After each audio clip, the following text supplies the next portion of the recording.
one I'm playing right now is one that my Windows is not letting me run. It's probably not virus, okay? Probably not virus.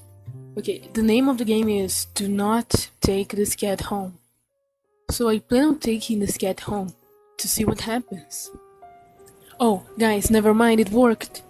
The cat is home. This game is not suitable for children or they're easily disturbed. It includes depictions of horror elements, human animal violence, abusive relationships, disturbing images, loud noises, flashy images, and more. Individuals suffer from anxiety, depression, phobias. Okay, this is not the kind of game I expected. Okay, guys, if you have any of these triggers, please take care of yourself.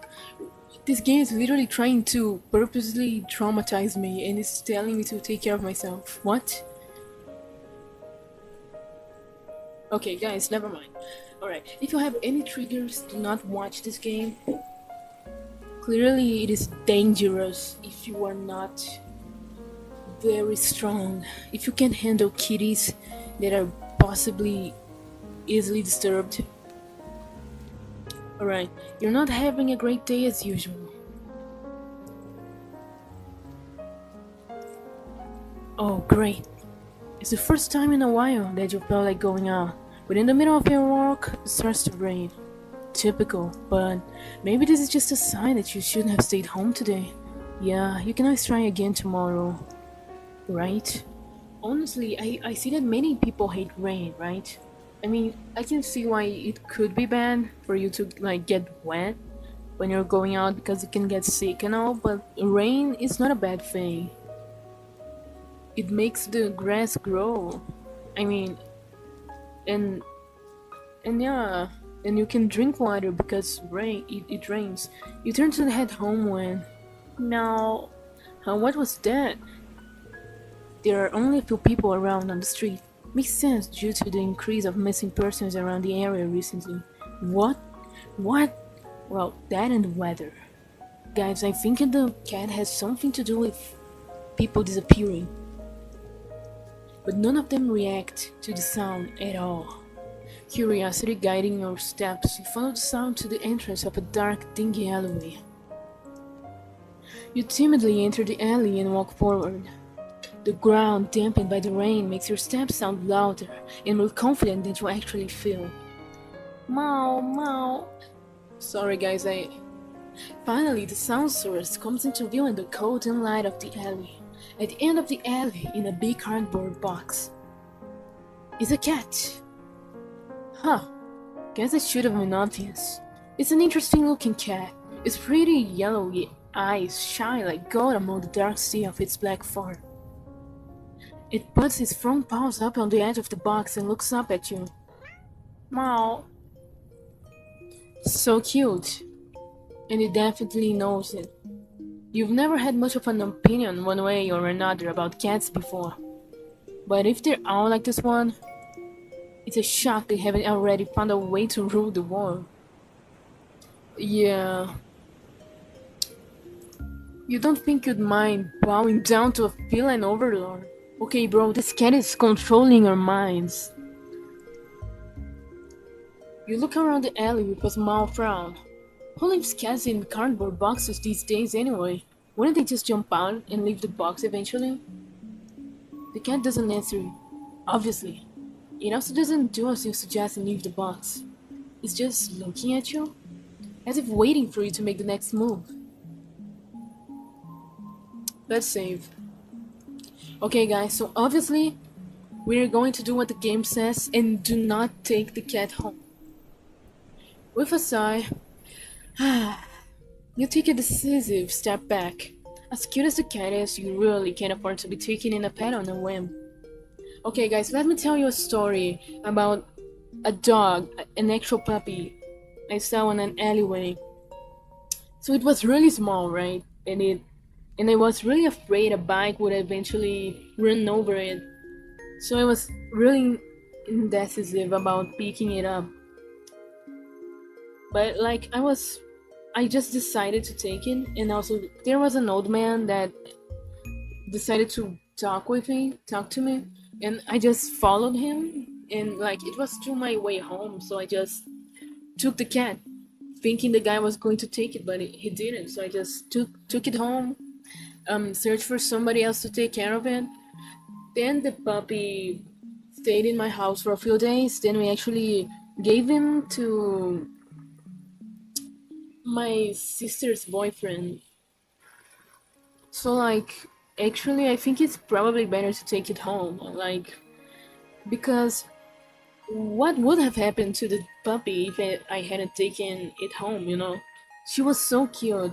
Anyways, let's go back to the game. Rent's coming up soon, and your job doesn't exactly leave you rolling out in dough. Dough. You give the cat a sad nod. Sorry, good luck out here, okay? You turn around and leave the cat and the alley behind. Rain's picking up. Time to head home.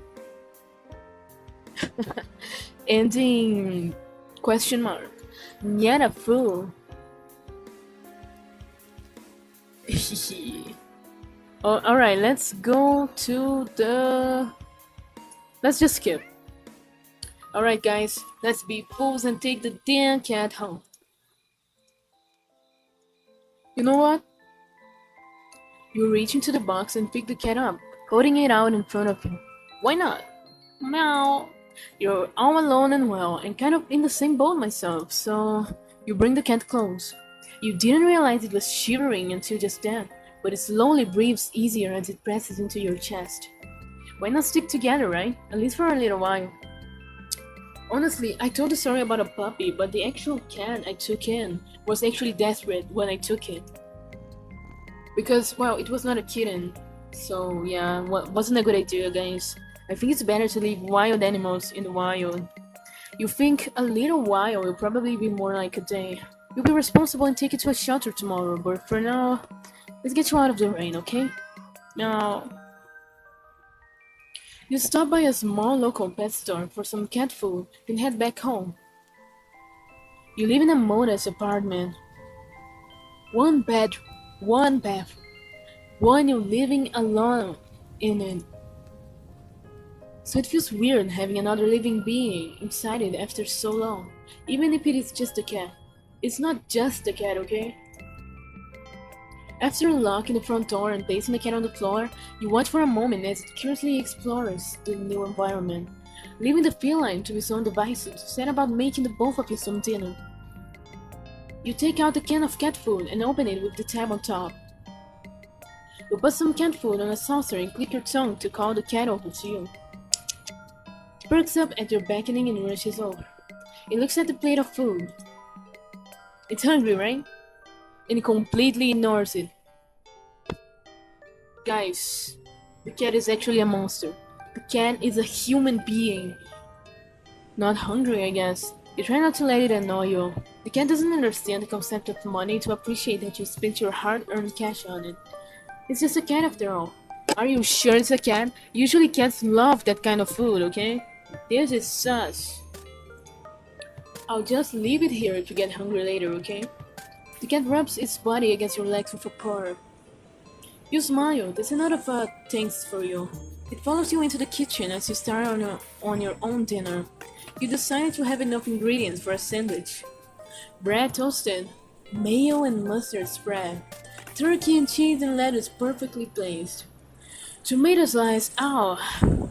You wince as you catch your finger on the knife while slicing a tomato. The cat eats your finger. Stupid baka.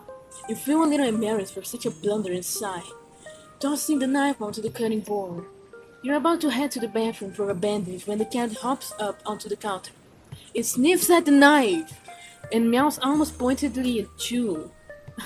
Don't worry, I'm alright. It was just the cat grabs the knife and stabs you. You watch as the cat starts to, lick lightly but enthusiastically at the blood on the knife. At your blood. You're so shocked that by the time you come to your senses, the knife has been completely licked clean. That's so exaggerated. The cat sits back staring at you. You feel a little uneasy.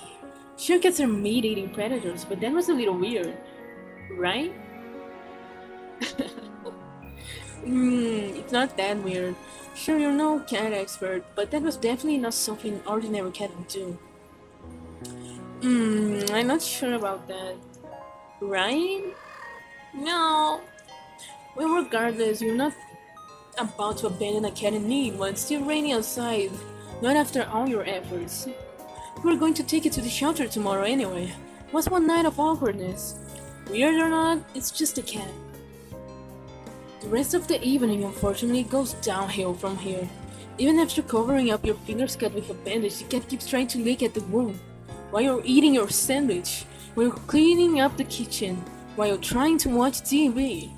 You gently push it away every time, but you're starting to get worried at the strange behavior. What if it's got a taste for blood and fix your food now? You're not sure what you do if it starts to get more aggressive. You keep thinking about the cat food sitting in the corner, untouched. Meow, meow, meow. Oh, come on, enough already. You shove it away a little more forcefully this time out of annoyance. You feel bad immediately, but before you can do anything, the cat meows sharply at you and dashes off around the corner into the hall. You sigh deeply. At this point, you're just worried that it's going to take a bite out of you in your sleep. Maybe a vet will have an idea on how to calm it down. You can only hope. You don't have many other options left other than tossing the cat out in the rain. After finding the number of a local vet, you pick up your landline and... The lights just went out? Okay, it's a demon cat. Great, just great. Rain must have knocked out the power. You check your cell phone only to find that it's out of batteries. You must have forgotten to charge it before leaving out earlier. The outing had been so spur of the moment that it had no doubt messed with your usual routine. You grab a flashlight and turn it on. It's quiet. It's too quiet.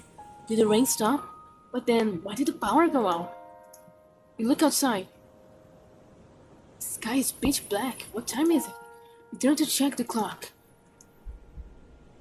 The cat sits on top of your digital clock, staring at you.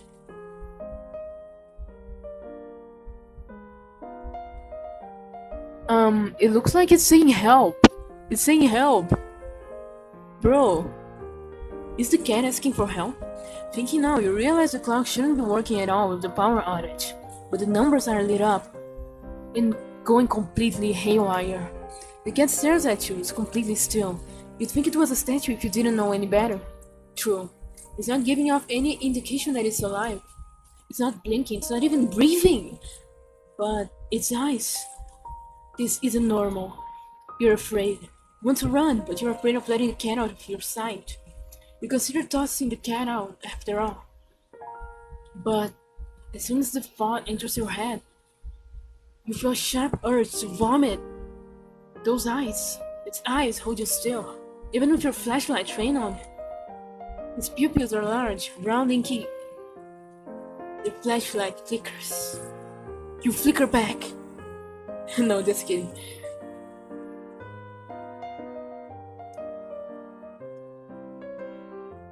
And the cat is gone. Fear immediately grips your mind. The silence punctuated with the rapid pumping of blood in your heart is overwritten as your ear slowly starts to pick up the sound of static all around you. How is the clock working with no power? You don't know why such a question matters at the moment, but you feel as if having the answer will make sense out of everything that's happening. That order will be restored, but no answer comes to mind. You back away from the clock and feel as if the air itself coils tightly and abruptly in response, like a predator prepared to pounce, but waiting for your next move. But you're afraid to move. You're afraid to even take a breath. But you can stay still forever, right? Whatever is watching you can already feel its impatience. It's too eager. You don't know how you know this, but you can sense it as clearly as if it had whispered. Let's play. Right into your ear, right into your soul. It won't let you wait it out, not that you could even, if it did. You can stay here. You have to run. With this thought, a sudden primal instinct awakened within you, making you tear yourself into a hasty burst of movement, of action. But you're still weak from the fierce grip on your mind. Your legs tangle together under you in your haste and you fall to the ground. Oof! A sharp pain explodes in the center of your foot. At first you think you've broken your ankle, but something warm and wet trickles down the length of your foot, pulling underneath it. We heard the sound of metal scraping on tiles after skidding across the floor, as if it had been kicked. Winding from your fall, you look up in a daze and see the object glinting in strange lights coming in from outside. The light pouring in from your now open front door. Thoughts of how, when, who, what in regards to your inexplicably open door screech to a halt, as your brain finally identifies the metallic object you've been staring at. Huh? It's your kitchen knife. It's your tinted red from your earlier blunder? But that's not right. Wasn't it completely licked clean by the... You poke dryly at the pain in your foot. You barely have time to wonder how the knife ended up on your living room floor to be stepped on, instead of resting on a cutting board in the kitchen where you left it. When you spy something in the darkness just beyond the knife, it bites right back at you. Their glowing golden eyes come forward as the cat emerges from the shadows into the light room from your doorway. It passes lightly over to the knife as it's keeping in the light, and bends down to lap at the blood dripping from the blade. Your senses slowly begin to overwhelm you. The chill of the air as it starts to suffocate you under its weight. The sound of your shaky breaths, discordant against the static now piercing your skull. The dryness on your tongue spreading to your throat. The incomprehensible sight of the stray you've taken in. Licking away at your kitchen knife, once again completely clean. The scent of blood from the fresh wound in your foot. Huh? Blood? Golden eyes lit up to you, as if in response to your sudden realization. Blood. Your heart. Your foot is bleeding. You're bleeding. You're bleeding. The cat barely moves, shoulders twitching as if just considering the act of bouncing forward. But you're already on your feet and out the door. You run, or rather lean, down the empty street. The sky is black and bleeding red, but there's a strange light emitting from nowhere that casts everything else in white. The houses, the streets, the road, even you. Everything except your blood. You can just barely glimpse the bloody imprints your injured foot leaves in your wake with every impact it makes with the ground. It hurts. It hurts. But you can stop. You don't stop. Not when the shadows grow around you. Not when you feel the gaze of eyes all over you. Not when the road ahead of you is darkened by a long shadow of something behind you. Even then, you don't stop running. Because if that's the cat right there ahead of you, then what in the world is behind you? Let's save. Guys, how do I even load? Like I keep saving, right? What is the Q save? Oh, Q load. No. Let me see. I see. Oh, it's because it was only quick load, right? I'm gonna keep running, okay? Because let's try surviving for now. Huh. Interesting. How very, very interesting. I need to breathe. Ending 0, it begins. Huh? Continue. We can continue, guys. Let's just try to load again. Let's look behind you. Huh. Interesting. How very, very interesting. Oh, it's not the same. Guys, for now, this is the video. Okay, this thing continues. This is not over yet. But for now, that's all we're going to do for now. What do you think? Would you take this kitty home? Or would you rather just skip through all the traumatic stuff? Well, leave a like if you liked it, and yeah, subscribe, I guess.